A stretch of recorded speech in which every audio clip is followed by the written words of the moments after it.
Hey guys, M.V.K here back again. How's everybody doing on their end? Welcome back to another episode for the 30-day superhero challenge. I'm sorry about the pause. Didn't mean to do that. I don't know why I did that. Anyway, guys, we are on day 19. It is the 19th day of the challenge.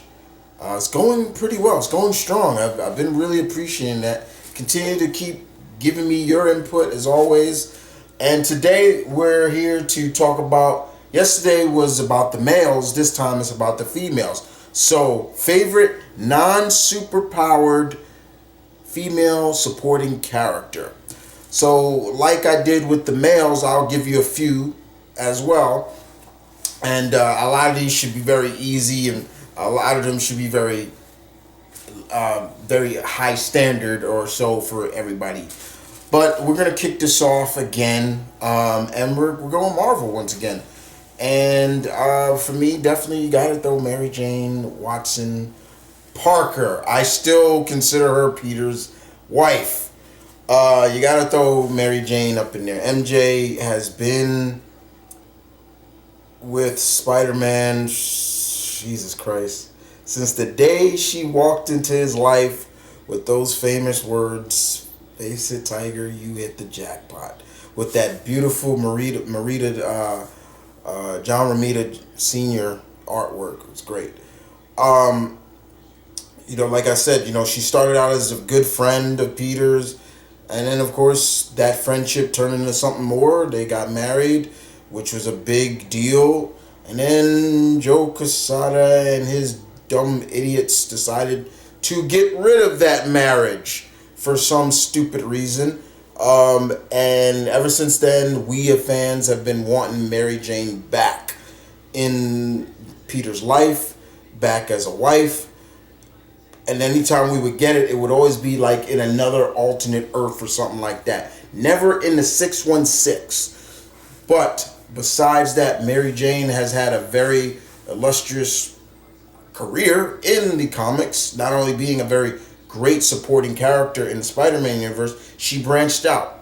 She started working for Tony Stark and things like that.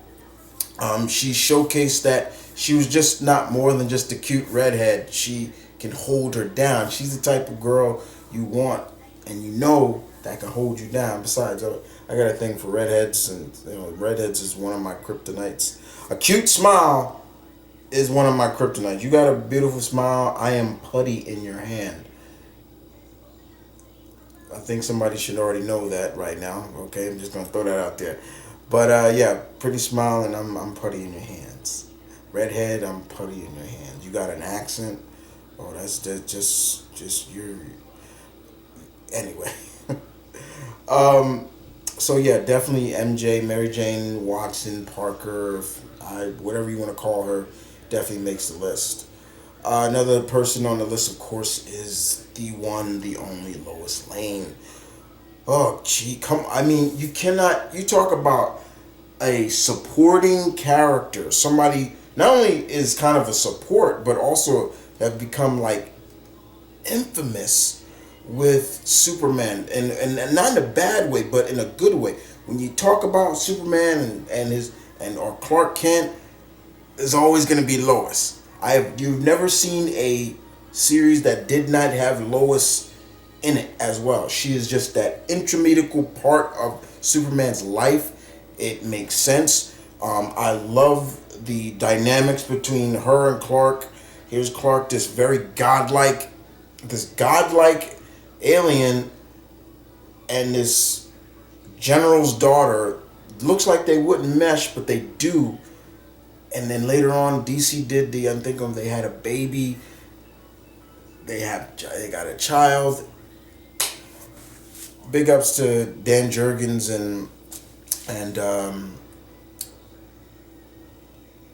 I'm forgetting the other writer, but for doing that. But it was great. But yeah, Lois Lane, you got to throw Lois up in there. So next on the list, of course, is April O'Neil. April, what can you not say about the Turtles when it comes to April? when it comes to Ninja Turtles and we talk about supporting characters, I gave you yesterday? I gave you Casey Jones.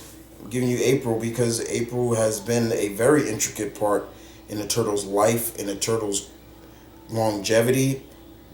She's always been around. She's always been that first human ally that looked at the turtles and looked at them for what they are, friends, family, and you gotta love her for that. She is just she's a treasure to the Teenage Mutant Ninja Turtle universe. She's a treasure to uh, just great female supporting characters. Hell, I had a friend that actually wanted to become a reporter because of her. So that's saying a lot. So yeah, April ONeil.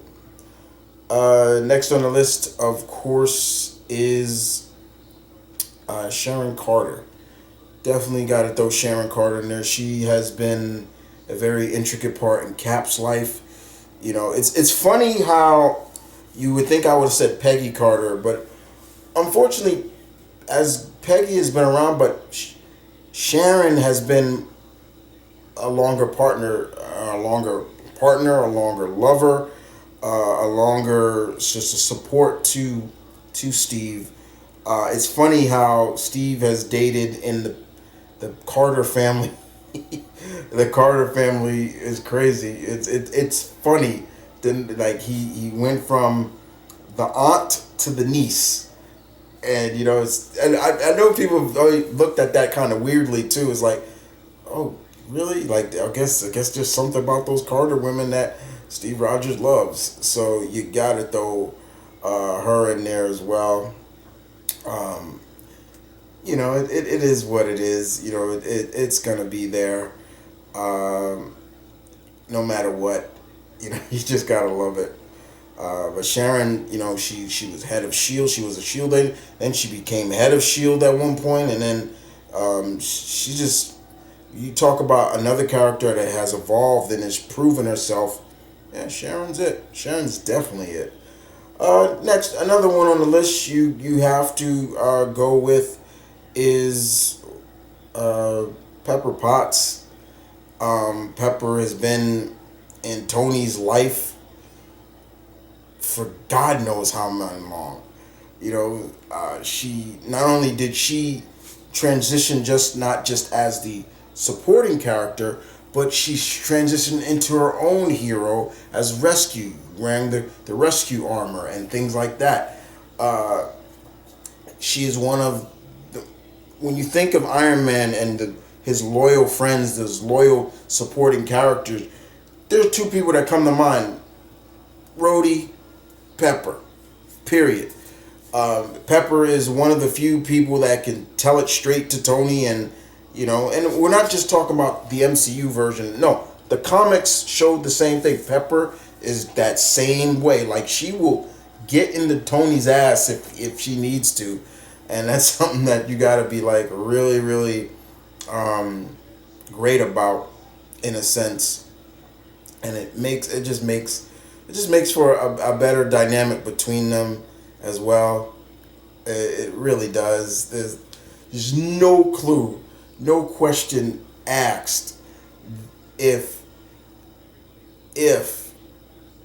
Pepper is not just that type of person. You know what I'm saying?